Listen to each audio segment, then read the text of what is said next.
Yep, cool. Yo. Hey, So, how long has it been? since we've seen each other, it's been quite a few months. Probably 6 weeks as well. We've spoken, but we haven't seen each other in a minute. Okay. So, we just got done having lunch. What was the place called? Malai. You're in Malai. West Village in Dallas. Go check it out. Malai. And so, Jen, Yes, sir. where'd you get that hat? I got this hat at Everything But Water. Okay. So, we're walking back to the studio. We're about to have episode 11 in the books. And I'm excited because Jen, forgive me for my shitty walkway, is the homie, not only the homie, but she is one of the few people I would say has a good head on her shoulders. So we're gonna make a studio, then we're gonna start. Stay tuned. 3, 2, 1. PVO. Positive vibes on. This is the PVO show. Today is Monday, October 3rd, Central Time. And today I have a very special guest. I would say she's top 3 friends for sure. And we're going to meet Jen Wynn. I Yes. said it right? Oh shit, I said it right. So Jen, tell us a little bit about yourself and where you're from. Okay, so I'll try to condense it down for all the listeners. But basically, I was born here in the U.S. and then I moved and I was living overseas for a number of years. And that was through first year of high school. And then I went to boarding school in California. So I grew up in the Middle East, went to boarding school.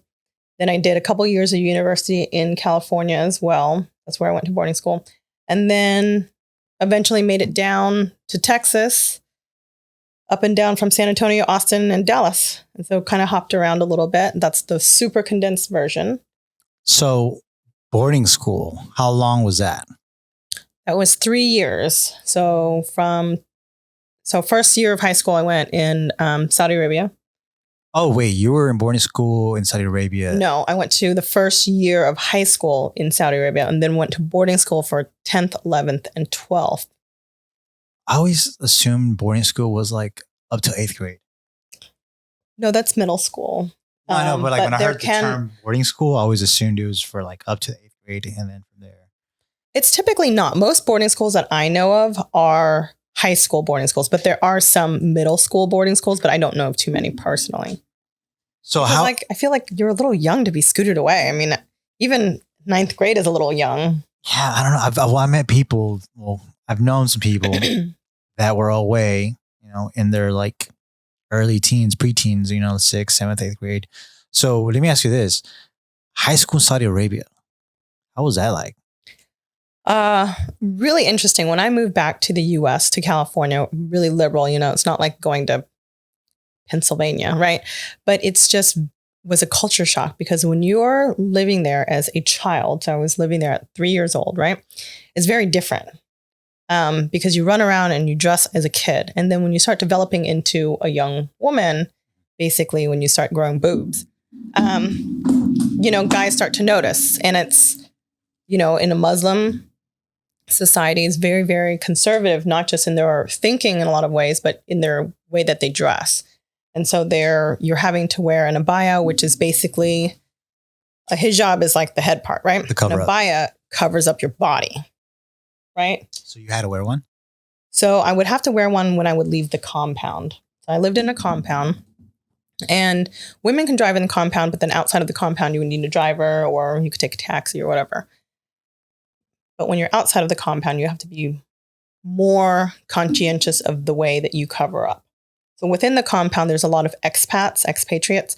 And so it wasn't as big of a deal. But the compound also had people that were like from India, Canada, Australia, so it was a mixed culture there.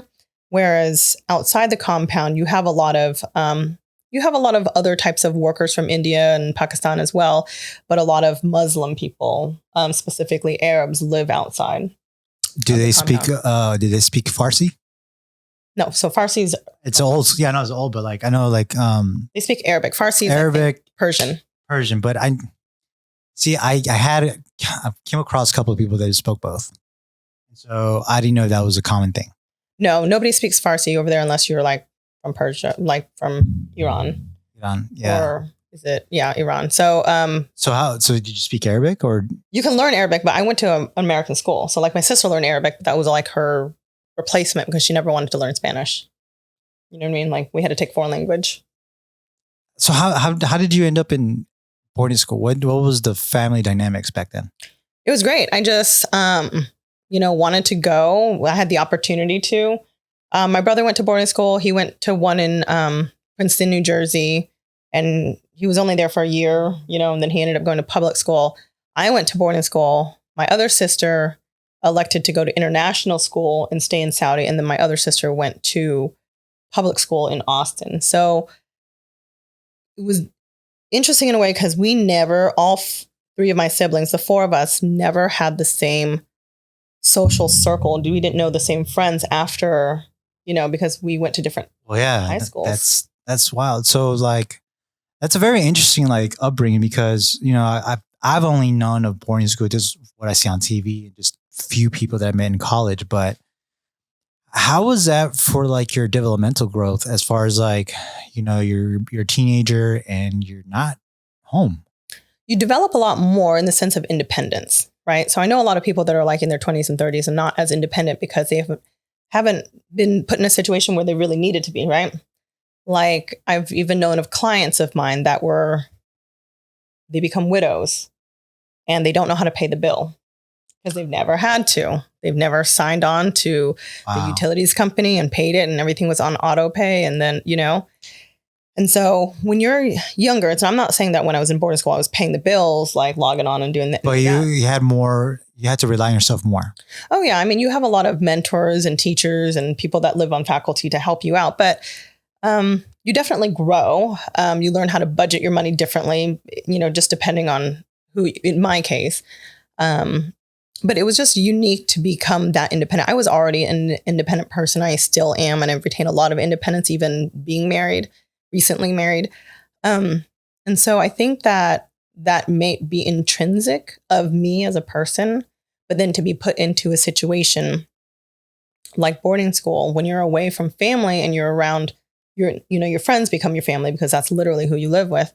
It makes a certain type of independence. So when you went to boarding, how long were you, at what age did you leave Saudi Arabia? 14. Took my first solo flight, 14. And you came back to the States? Yeah. I flew through Amsterdam Schiphol Airport, which I had flown many times before. And so it was funny because for my husband's birthday this year, I took him to Greece and Italy and we were rerouted. We were not supposed to go through Amsterdam. So we were supposed to go from Atlanta straight to Athens, right? But then something happened, our flight got delayed and we ended up going through Schiphol Airport, which is in Amsterdam. And it just gave me all the feels because that was the first airport that I'd ever gone to. I was always in the lounges when I would go there. So much nostalgia. Yeah. And I explained to my husband, wow, you don't really know what this means to me, what that means to be back here, because when I had flown, I'd always go through Heathrow or, these other airports. And so to be back in Amsterdam was quite interesting. Just telling my husband about how that was the first place that I traveled to when I was traveling by myself, but also all the memories that I had built with my family when we'd always travel, That's so unique. So I always seen you as a worldly person and I can see why now. So before we get more ahead, tell us a little bit more about, first of all, you're talking about your clients. Can you tell us a little bit about what you do for a living? Okay. So formally, I went to school, have my bachelor's and my master's in nursing. So you're a nurse. I'm a nurse by formal education and trade. But I'm not just like your regular, normal nurse that you Because you went to the aesthetic side. I went to the aesthetic side. And so you have a lot of background in working with the aesthetic side. So you're familiar. So when I have clients or patients, however you want to call them, it's different working on the aesthetic side because you're not working with ill patients. Mm-hmm. You're not working with someone who needs, their blood pressure medication, their diabetes medication, their pulmonary stuff. A whole different setup. Right. You are there to to treat them so that they want to look younger, right? But then also on the other side of it, when you're building a rapport with your clients, you really get to know them and they share things with you that they wouldn't typically share. Is it like going to the hair salon? A little bit. You also you're kind of like their therapist. That's what I'm saying. Like, yeah. Because when you go to a salon or even a barber, you kind of spill your problems to whoever's cutting because it's like a form of venting, or like I was talking about emotional vomiting. Yeah. I see my clients, typically I see them every 3 to 4 months if they're on like a Botox, whatever. If they're doing fillers or, facelift, whatever, they're coming in less frequently, but then they come in for other things. And so I see them through the progress, and it's always like, okay, how's your day? Like, what's going on? How are the kids? Sometimes I know stuff about their business that they would not normally share. I mean, some of my clients are like, oh yeah, make like $30,000, $40,000 a month. They'll just tell me that because it's just something about their business that we're talking about. And when I'm talking, we were talking earlier, we went to lunch and we were talking earlier about how there's certain things where someone says something and you're like, I don't want to respond because I don't want to pull at that thread, Yeah. Where sometimes I'm the opposite. Sometimes I'll respond to someone and I'll be like, damn it, why did I keep asking? Because I want this conversation to end, Yeah. But then I'm like so engaged and I'm like, I'm engaged and I'm like invested now in this story that they're telling me. So when they tell me another, I'm like, well, why? And I'm like, shit, I shouldn't have said that. Like, I just continue this. Yes. I just pulled out another 15 minutes out of her. So let me ask you this, and this is very interesting because like I've never had I've actually, what's funny is I have another friend that's an aesthetic nurse, and I've been wanting to reach out to her, and it's cool that you're here and I can ask you these questions. So how does one come into the conclusion of going from the route of traditional nursing to aesthetic? Like, how did you come into that moment where like I want to do aesthetic? My journey was a little bit different. I started off in ER and on the floor, and then quickly realized that's not really for me. And then I went to work for plastic surgeon, and then derm and just, all those types of things. And it was an easy move because your derm or your plastic surgeon's typically already having like a side business, or like in the case of your surgeon, he had a med spa.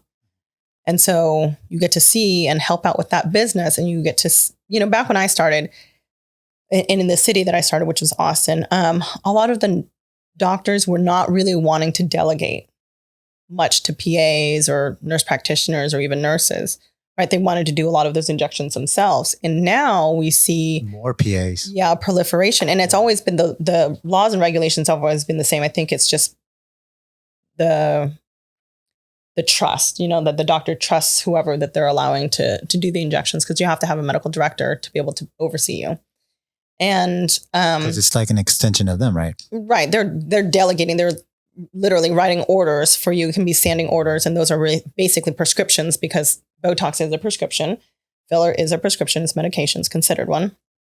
And they have a standing order, which means it just is in your binder, and you can just, as an extension of your doctor, prescribe it to your clients. And so in Austin really wasn't strong in that aesthetics market yet. And that was, kind of like 10 years ago, almost 10 years ago. So I moved to Dallas with the knowledge of I wanted to get into the aesthetics full time. I didn't want to be a support. I didn't want to be part-time. I didn't want to be doing this like one day a week. I wanted to do it full time. But once I was kind of in that business and I really enjoy being in the business, I've always had like an entrepreneurial spirit, had a business when I was in Austin, and wanted to grow more from that. And so it was always a long-term goal of mine to be able to travel and make money, right?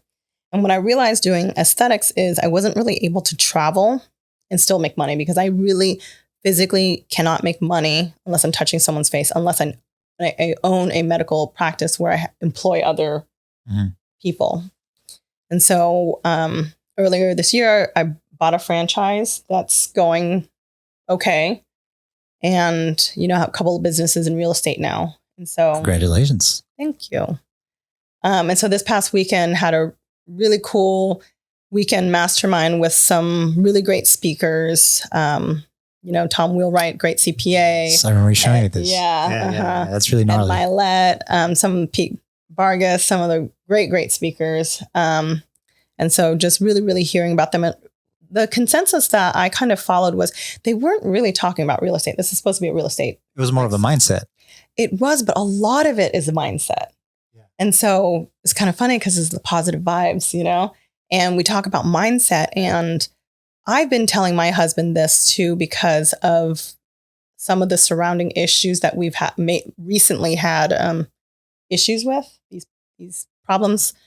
And I know it. I think a lot of people know it. Like, you are who you surround yourself with, right? And your mindset can be rubbed off on other people, just like other people's mindset can be rubbing off on you. So you were sharing to me about how your ex-girlfriend was saying these little things, and they were like, she was trying to take those little thoughts were trying to take seed in your brain, right? Because she was harping at them. Well, I think that can happen with your surrounding circle. And so, you know, I always knew that I wanted to surround myself with great people that I can learn from. You know, and so that's one of the takeaways. But also, I hope that for all my female friends, like, I'm always trying to elevate them into those positions, because I don't want to be successful just by myself. I want to be successful with the people that are around me. And well, no, you don't. It's not. That's kind of like being the smartest person in the room. You don't want to be the smartest person in the room. You want to be surrounded with smarter, if not at your level, higher. You don't want to be the one that's always the smart one, because then you're going to become stagnant. Right. So that's one of the things that they said. And one guy specifically, I can't remember who it was. He was like, you don't want to be, he was talking about his net worth, right? And he goes, when I started this in, I think he said 2002, he had a net worth of $5 million. Okay. Now his net worth is 70 million. That's quite staggering, right? That's 18 years. 18 years. So he was talking about how he felt like he was doing really well, because 5 million 18 years ago, you're doing pretty well. You're probably in the top 1%, 2%, you know. Well, I thought you mean the 1% is 400,000, right? I think that's a year. Mm-hmm. Net worth is slightly different. Okay. So, and so he's like, okay, you know, but he's looking around in a pond where he's the big fish, or he's in a little pond. He needs to get into a bigger pond. Right. So that's what he did. And when he got into those bigger ponds, he was able to secure better deals, not just better deals. I would say, like, he was able to get funding easier because he had people that more investors. And so in particular, this was in real estate. And so he was able to surround himself with like-minded people. So for me, I think that that's hard, because I am a young, somewhat successful woman I'm successful compared to a lot of people. But then I have a lot of room to grow, right? Well, yeah, you don't want to assume you topped off, because then you're going to stay there. Right. And so I think that it's, I think that for nurses, especially the ones that work in the hospital, it would be shocking for them to hear my net worth, because nurses in the hospitals don't make very much money. I was shocked on that one. I'm not gonna lie. When I found out, given especially the rigorous schedule, yeah, you would think nurses that do what I do can make good money, but nurses that really make good money, traveling nurses, right? Well, traveling nurses make good money too, but it really is, you know, when you own your own business. And you know, I'm a huge tax person. What I mean by that is, like, I love learning about taxes and tax strategies and learning about all that. And so there's two people can have the same business, run the same numbers, you know, as far as revenue. But if they're taxed differently and they have different write-offs, one person can make significantly more.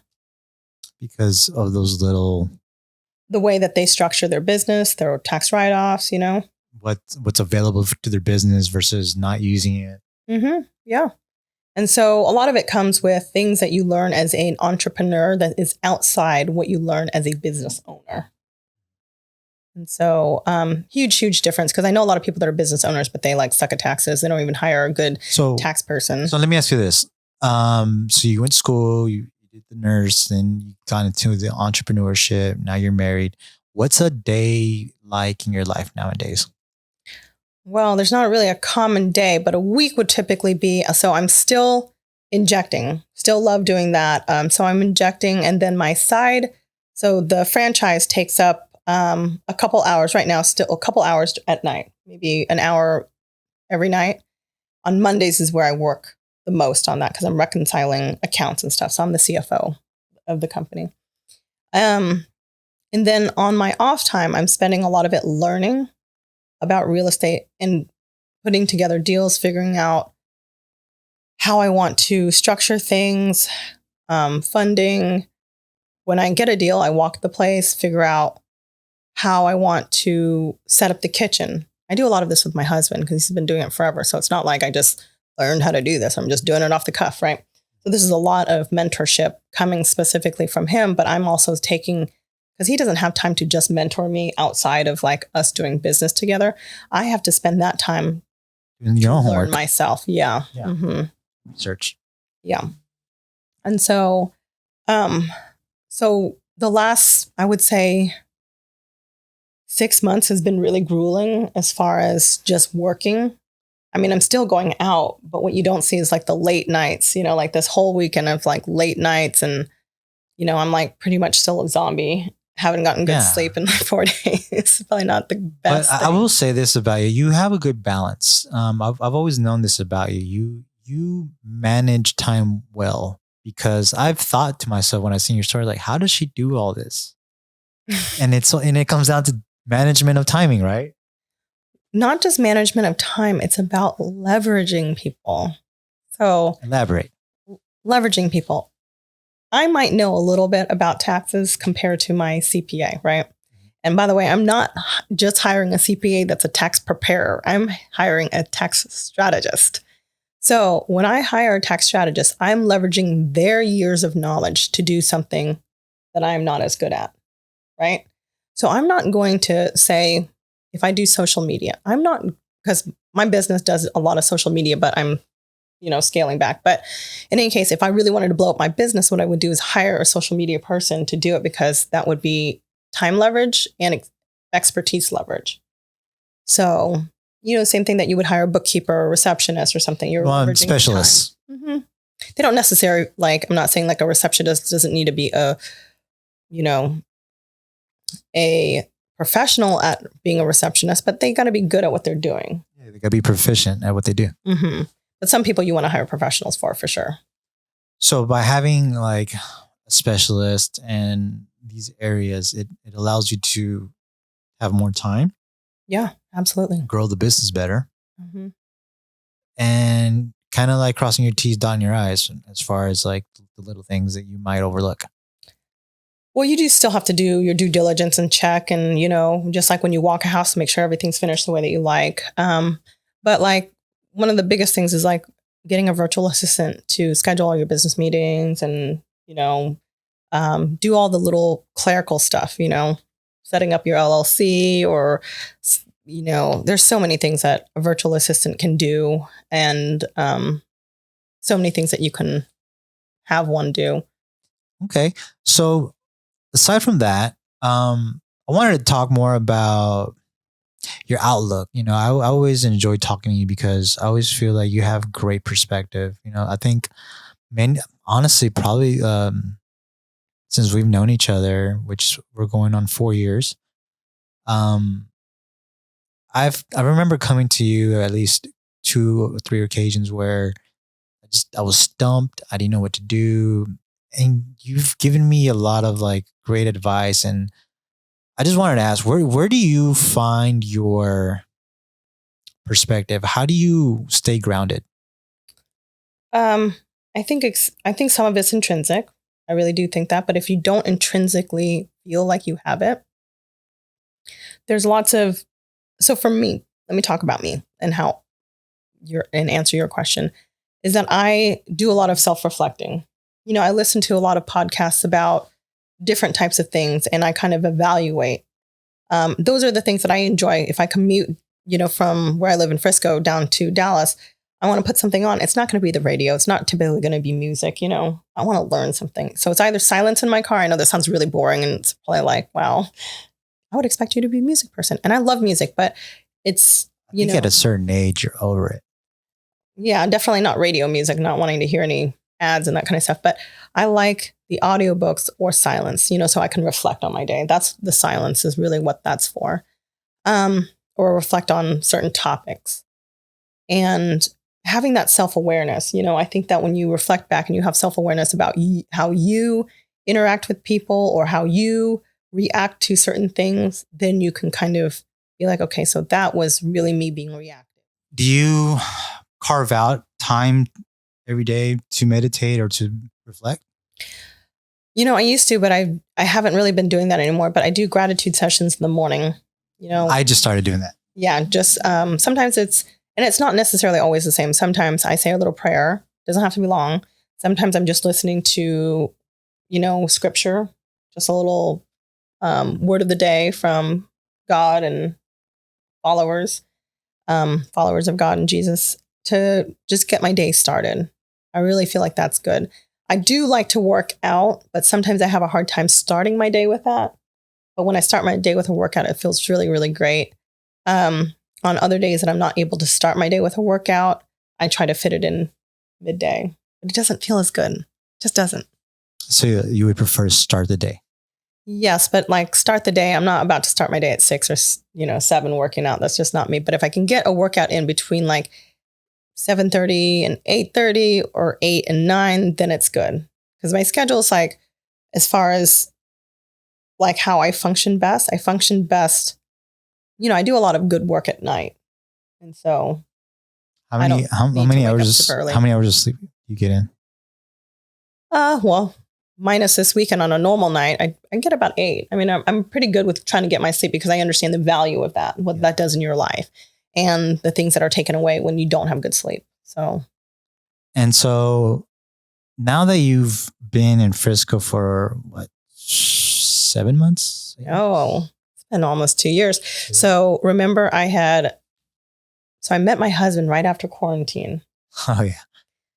And he wanted to date me right away. And I was like, eh. No, I remember that. You made him work for it. Well, it wasn't that I was intentionally trying to make him work for it. I just wasn't really interested.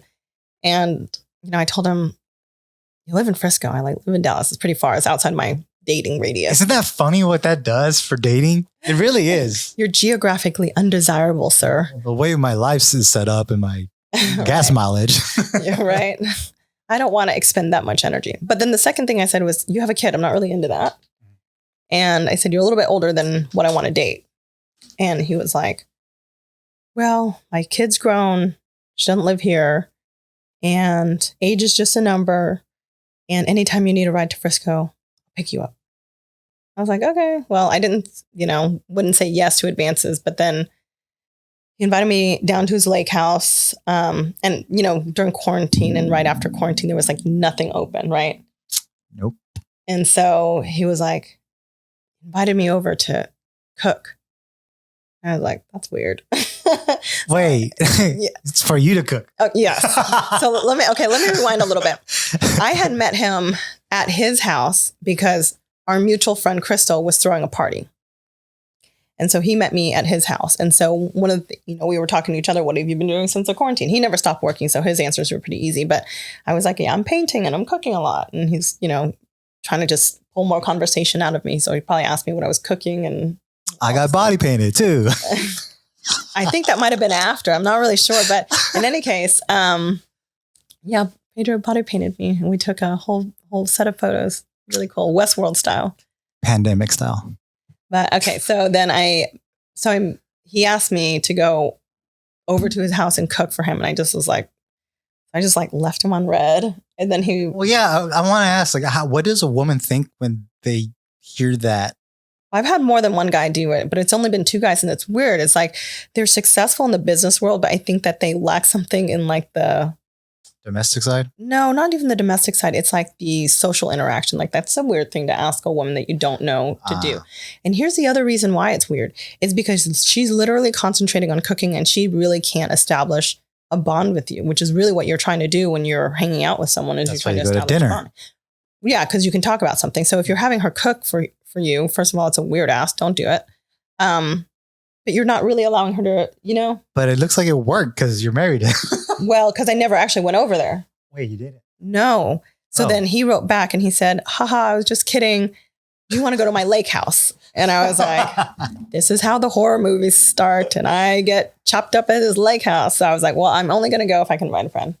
So I invited my friend Jackie, and we went down there and we had a really, really fun time. And when he was taking us back, because he drove both me and her down to the lake house, when he drove us back, he dropped her off and then everything was still closed. So I was like, so then we ended up deciding to go to his house for wine because I was like, I really would really like a glass of wine, but I don't have any at my house and everything's closed.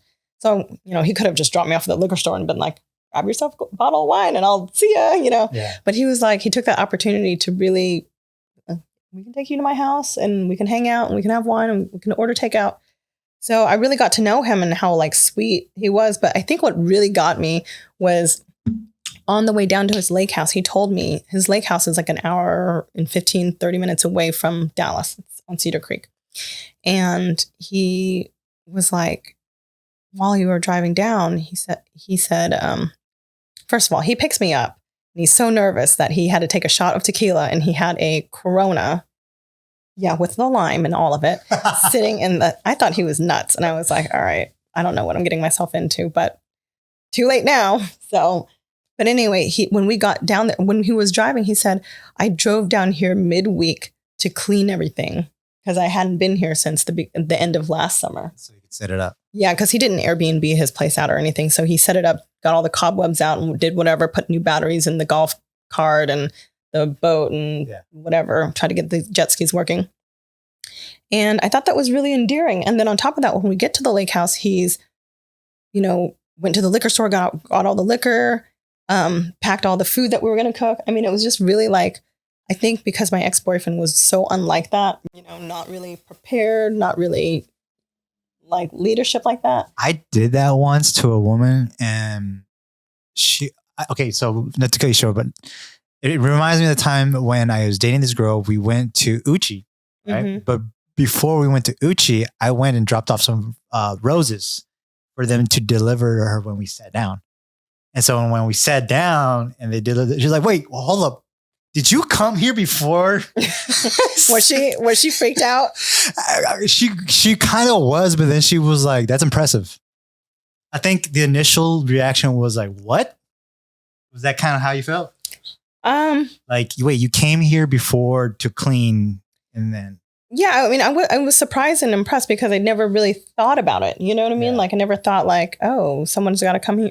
Because I really didn't know what the situation was. I didn't know if he rented it out on the weekend, like whatever, So I wasn't really expecting him. It was, but to hear that was really, really endearing. And then, about 2 years later, almost just shy of 2 years, we got married. We eloped. We got married. And I'm living in Frisco. That's awesome, man. Because I do recall that part of your life specifically because we were neighbors. Yeah. That's kind of, it's not how we met, but it's kind of how we became better friends. And I remember you would tell me little tidbits about dating other women. I don't like that. Next thing you know, he stopped dating them all. Well, I didn't even not like that. In fact, it didn't bother me that he was dating other women because I was like not really that serious about him at first. Yeah. But I was okay with him dating other women because I was like, well, if no woman wants you, why do what I want?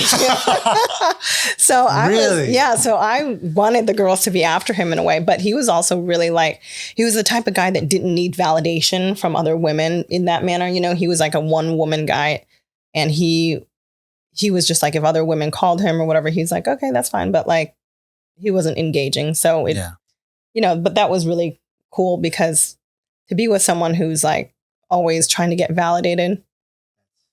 Yeah, I think that's a hard position to be as a woman, to have a man that's always needing that female validation. That's a red flag. Yeah, I mean, look at Adam Levine of Maroon 5. He's in hot water. Wait. So what is that? I've seen memes. I just didn't understand where it stemmed from. So this Instagram woman, went on her Instagram and said, I've been having an affair with Adam Levine. And so he's married? Yeah, he's married and she's pregnant with the third child. Oh. So I knew all these details as the story's developing, right? Because I don't really follow Adam Levine's life. So anyway, so more women come out, you know, because it's like one comes out of the woodwork. Me too. Me too. Yeah. And so, but now it's like kind of embarrassing because it's like as the wife, you're like knocked up. I plead the fifth. You know, so I don't know. It just can be a hard situation. I can imagine being a woman in that position. And I'm really thankful that I'm not.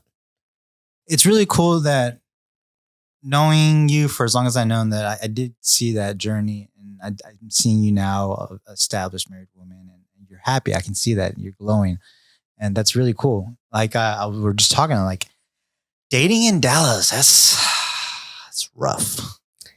Yeah, I think dating in any city can be rough. I think Dallas has its own roughnesses. That's not a word, but its own set of issues when you're dating. Because I think obstacles. Yeah, I think that in Dallas, you have a lot of people that are very peacocky. You know, they want to show you how pretty they are, how rich they are, how many followers they have, that kind of stuff. But how about like the 30,000 millionaires? Yeah, a lot of that too. But I think that's not even particular to Dallas anymore. I think that's, you know, with the proliferation of social media, I think that's a lot of places, you know. But I think in Dallas more so than what I imagine Charlotte, North Carolina to be. A lot of projection. Yeah. So, you know, when you go to certain parts of Florida, it's not like that at all. You know, people are like, who gives a fuck? I'm old, you know, but here it just seems like everybody's wanting. I feel like we're in a rat race of comparison and highlight reels, right? Where people, no matter gender, women or men, they need to be validated by what they can post on their social media so people can see, I live an interesting life. I have everything that you want. And it becomes a lifestyle. Well, yeah, but you can't just go on vacation and not let the haters know. Yeah, no, but I'm saying it's like... No, but that's how it's like, right? Exactly. And it's like, and I know you think this as well, because we talk like, when you see these women, I think about this a lot. Hey, man, why aren't you showing who took you there? Oh, yeah. Like I saw this one person, I won't say their name, but they went to France and, you know, they're showing these like, you know, these pastries and all these like one solo-ish looking dinners, which was, no, there was another setting. Well, I want you to show who's with you, who's funding it. Oh, yeah. Don't get me started on that. Please do. I wouldn't mind, because I always wondered, like, what? Okay, if you're gonna be doing that, why don't you put them in the story or in the picture? Say at least thank you. Because nobody wants to see that. That's not what's going to get you clicks. But I see that a fair amount in Dallas, and I see it in close proximity to me. I'm not going to mention specifics, but I have someone related to me that does that. You know, likes to go out on dates with older guys, have them pay for stuff, and never post pictures of them. In fact, one time, you know, I actually caught her on a date, you know? Yeah. And the weird thing was, like, the pictures that she had taken from that date was like just her. Exactly like like a solo date. You took yourself on a date? Like, I want to see who's on that other side, because I know it's not your broke. You know? Yeah. Okay, well, men don't do that, even though, like, it's not the same thing, you know, but I know there's some sugar mamas. I know there's some, but the cheaters. Well, if you're a cheater and posting, that's just stupid. Yeah. But there's a lot of guys who, like, they want to be seen with young, beautiful women. So what they'll do is they'll, you know, I have some guy friends on social media that are like this. They go out with young, beautiful women. Again, won't mention their names. And then it will always be just selfies of them with these women. So, and they just probably met. But it's like that in reverse. Like, the girls never want to show the guys, right? But the guys always want to show the girls. Because they want to be validated. I think so, yeah. And the girls want to keep doing their fuckery. Yeah, I think so. Because women are, this is the one thing I will say, women are completely cool with, no one needs to know. As long as you know, that's enough, right? Men, for whatever reason, we need to let everyone know, like, yo, this is what's going on. Like, check me out. Well, girls want you to know. They just don't want you to know all the details, right? Like you said, I want to be shot in Paris, but I don't want to show you who I'm with. Like, who took me there? And I get it if it's a new relationship, right? Because you don't want to be like seen as that person that's like just hopping from relationship to relationship, and you want to keep your relationship kind of on the DL as you're building. Well, I think it's like a by person case. Like for instance, myself, like if I date someone, you won't really know. Like unless you see me with them or ask me, I won't tell you. I'm the guy that's opposite. I like to keep my shit on private. The one thing I will promote is my art and my business. That's about it. When it comes to my personal life, I don't promote it. Yeah, I used to be that way a lot. And even in the beginning of my relationship with my husband, I was about to say current husband as if I was married more than once. But before I was in the beginning of that relationship, I wasn't posting photos of him and stuff. And yeah, no, I just felt very comfortable with keeping it private, especially in the beginning. I think when you open the door, it opens problems or possible problems of people in your business, or it just opens. I feel like it just opens you up to bullshit. It does. Okay. So, my husband's sister and his daughter and his ex-wife all followed me on social media, and they were super, super judgmental. Super judgmental for all these reasons. And I really didn't understand it. And I think they're still a little bit judgmental now, but I think I either put them on block or whatever. But I think I've been getting a lot of that, less of that judgment. But I think, I get being kind of protective of someone that you love, your dad, your brother, your ex-husband. But it was like, I think what got me and a lot of this judgment in general that I receive from typically other women, is that they don't want to get out to get to know the person. They don't want to get out to get to know me. They would rather, and it's easier for them to make judgments off of what they see on social media, which we all know is a filtered version of anybody's life anyway. So I don't go look at some girl's like photo, because if I were to go look at, say, one of their social media accounts, I may think, oh, that's kind of like a hoe page, right? Yeah. But I'm not thinking that because I don't base my judgments off of that. But it's very easy for them and, to want to make those judgments. But then I kind of look back on it and I don't really understand. And, my husband will say they've always been jealous of this, that, and the other. And I think sometimes that jealousy can stem off the fact that they are seeing someone much younger than they are being more successful than they will ever be. Yeah. I think that's a jagged pill to swallow, right? Number one. But I think because they're comparing themselves without knowingly they are. They are, and I think with the stepdaughter situation, and there's a lot going on there. There's a lot going on there with wanting to protect her dad. I think that's with whether it's a daughter or son, any new person in their life that's not immediate family. It's a sense of threat. It is, but I'm trying my best to be a good stepmom, and I'm stepping into it while she's already a young adult. So it's different, but I do try to counsel her on to keep good company. And what we were saying before is you are who you surround yourself with. So if you're hanging out with druggies, you're probably going to end up being a druggie. If you hang around, brokes, you're probably going to be a broke. No, you're right. I never understood it until I was in the plastic surgery world. And I would hear them say that, right? And it's like, oh, this is what they mean. Yeah. And it's not to say that you have to be around successful people to be successful, but if you're going to be around, excuse my French, but pieces of shit, you're going to be a piece of shit. Because if you're okay with that mentality, then that's saying a lot about you. Yeah. I had an ex-boyfriend that was always hanging out with his ratty friends that were cheating on his girlfriend. And I was just like, this is the company you keep? Ugh. So I can see from small little things. And, as you grow, you should grow out of some of those friendships that are serving you for just this short period of time. Right. Mm-hmm. And some friendships naturally fall to the wayside. Like someone gets married, has a kid, moves to Oklahoma. Right. Life stuff. Yeah. But other times, you really should just deliberately part ways with people. And I'm at a place in my life where it's very easy for me to cut people off, especially people who are negative. Or especially living in Frisco. Yeah. And to me, I had to do that to my sister for about a year because she was just so negative and so toxic, and now I'm kind of dealing with that a little bit. And it's painful to have to watch some people that are around you that you don't necessarily want these relationships to be cut off, but you realize that you have to because they're so toxic. I do really want to surround myself with wonderful, loving, smart, sweet, and successful people.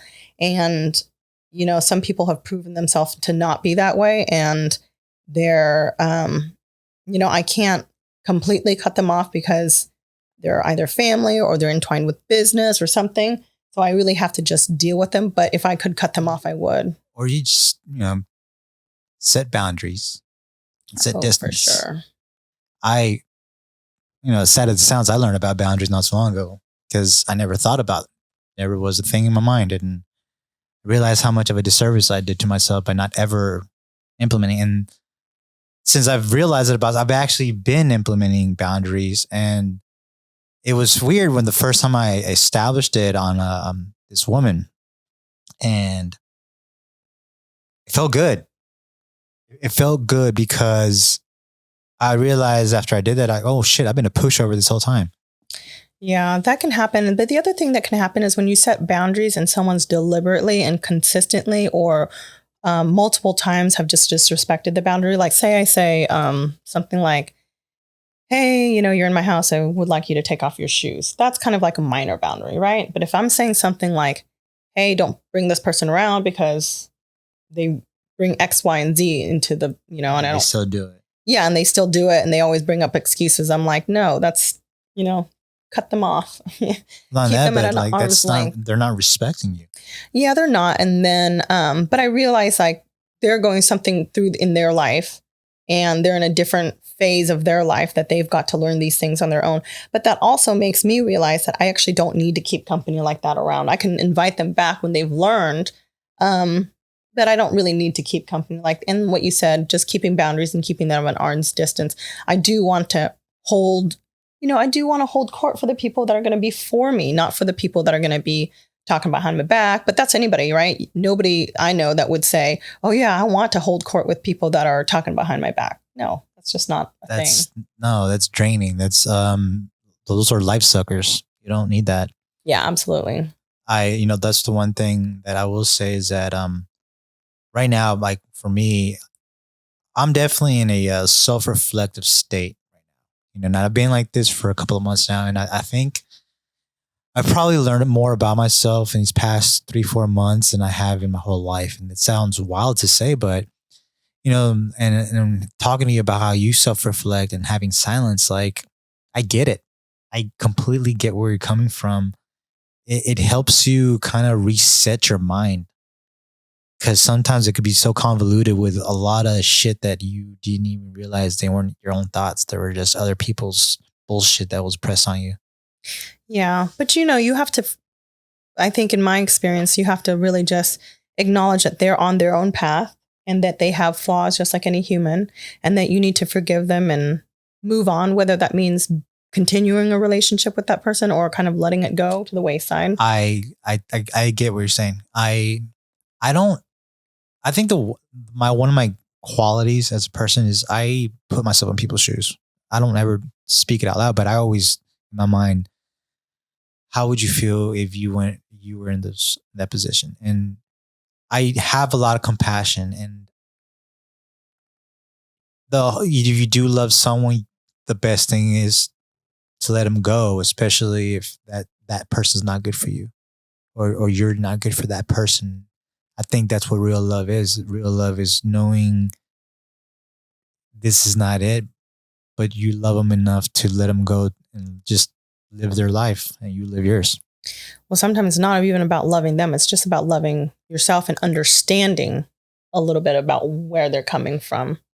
If they're coming from a place where they felt uneasy because they had an uneasy childhood, then, just a little bit of grace goes a long way for those types of people. But just because they're flawed and they need a little bit of grace does not mean that you need to allow them into your inner circle, especially. You know what I mean? Yeah, because in realities get blurred, lines get blurred, and next your energy's being sabotaged. Yeah. And so unfortunately and fortunately, I've had a lot of experiences with women that are catty, or they really don't get along, or you can just tell they typically don't have a lot of female friends or friends in general. So those are like red flags, right? But for the people that are really generous with their heart and their time and their effort, and they really cheer for you and they're in your corner, those are the people that you really want to keep around, and you celebrate them in your life. And I have a lot of those beautiful friendships, and yours included, and those are the ones that I celebrate. And I may not see someone all the time to remain friends with them, but when I see them, it's always on that level. It's also like, just like we haven't seen each other in a while. It was like, just saw you yesterday, dude. It just feels that way. I think when you have that kind of rapport with someone, you don't need to see them every day, because when you do see them, it's like you pick up right where you left off. Yeah, for sure. And so we're coming towards the end. Before we end this, is there anything you want to let me know as what we got going on or things to look out for? Well, not necessarily, because I like to keep a lot of things under wrap until they come to true fruition. But Jordan Peterson has this saying, he says, be careful who you share good news with, because not everybody's going to be happy for you. And I don't think that people are not going to be happy for me, but I always want to make sure that I, don't count my chickens before they hatch. I'm just really careful about that. But I'm, really excited for myself, really excited for the direction that my life is going. I don't mean to compare, but when I look at myself a few years ago and I feel like where I am now, it's just like the journey's been incredible, and I'm so grateful. And, one of the gratitudes things that I do is I just give thanks to God and for all the things or experiences that I've had that have led me up to this point. And, I see such brightness in the future for me during this time, not just for me, but like my family as well.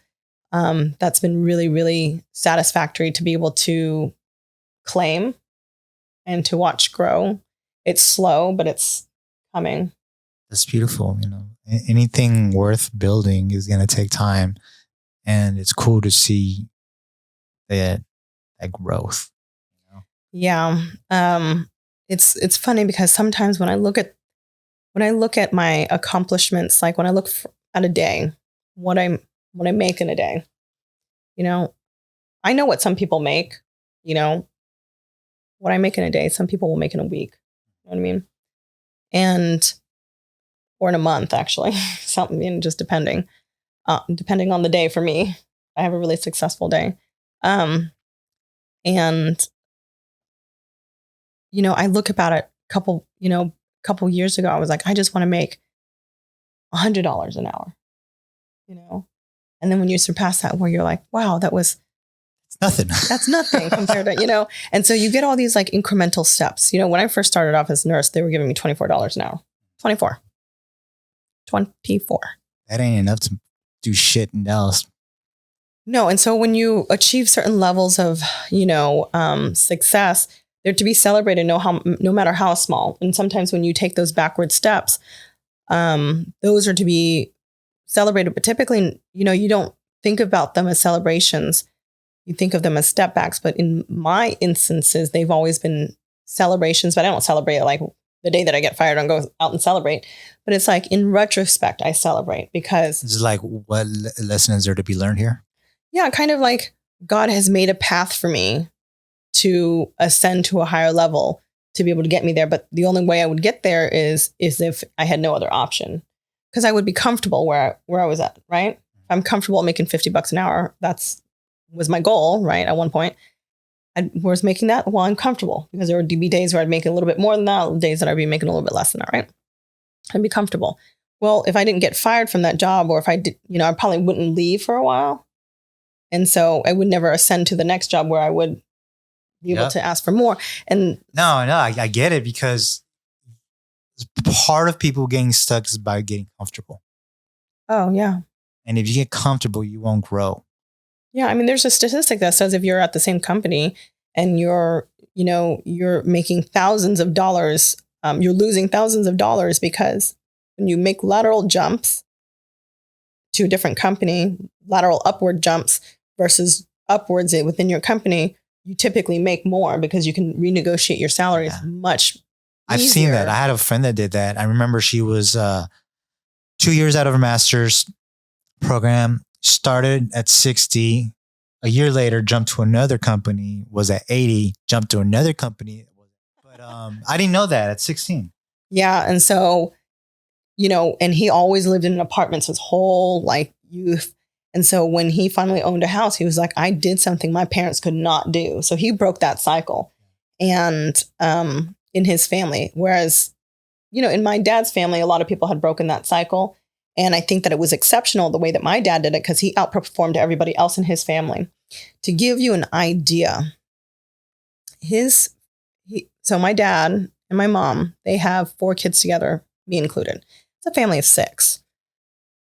Every summer, we were able to summer for 6 weeks at a time.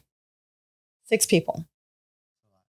That, I don't think people really can conceptualize how much money that takes to do. You know what I mean? And so from a young age, I think that I've lived an exceptional life in a lot of ways. I'm not like saying that I was like a daughter of a billionaire, Russian oligarch or anything like that. But I think that I lived an exceptional life compared to the majority of people. And so I strive to have an exceptional life, not just for myself, but for the kids that I will have. And I think that my husband feels like he has an exceptional life because of where he's come from. Does that make sense? Of course. So right now I understand that I'm living. Look at the growth. Right. So right now that I understand that I'm living a good life compared to what I was living, an exceptional life, right? Whereas my husband is living an exceptional life compared to what he was living. So it's kind of in reverse. So I really am trying to promote him to live an exceptional life together with me, but it's slow because you can't just show him all the glitz and the glamour because he's just not into that. But, it's a slow burn. Yeah, it is. Like before he met me, this is crazy. Before he met me, he's never traveled across the Pacific or the Atlantic. Yeah. When we got married in Europe, when we got married in Paris, that was the first time I had taken him. Like, that was the first time he had gone across the Atlantic.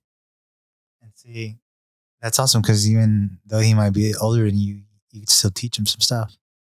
I think that's one of the things that he really likes, and not to toot my own horn, but he tells me like, you're one of the most like the smartest, most educated, like female that I know. And I always joke back. I said, you need to meet more females, like if that's your barometer. But I think that he's really trying to give me a genuine compliment. No, and it is. I said this to you on a phone call we had a week ago. You are that person. You don't. This is what I like about you.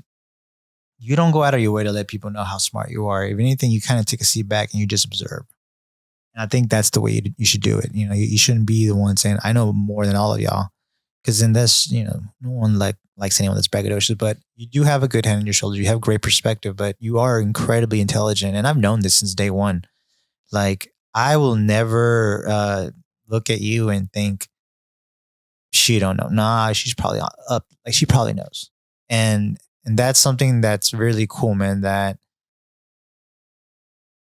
your husband's lucky. I'll say that much. Your husband's lucky because you are someone that even today, I feel like I could learn some shit from you just from talking.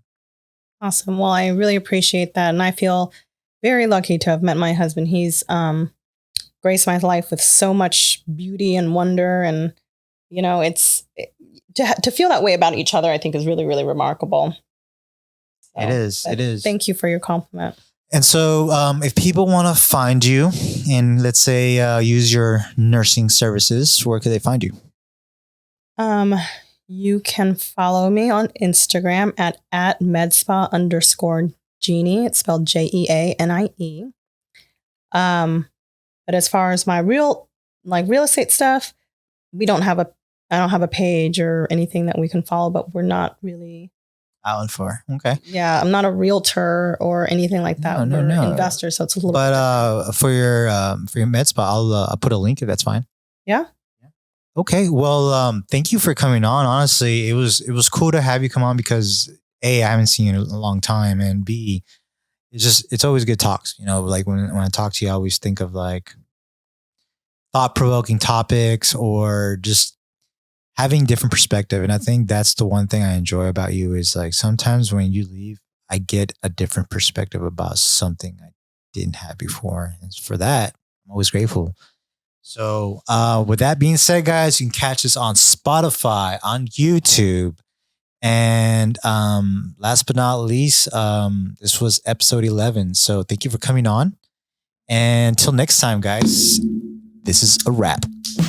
PVO. Positive vibes on. This is the Awesome. PVO show.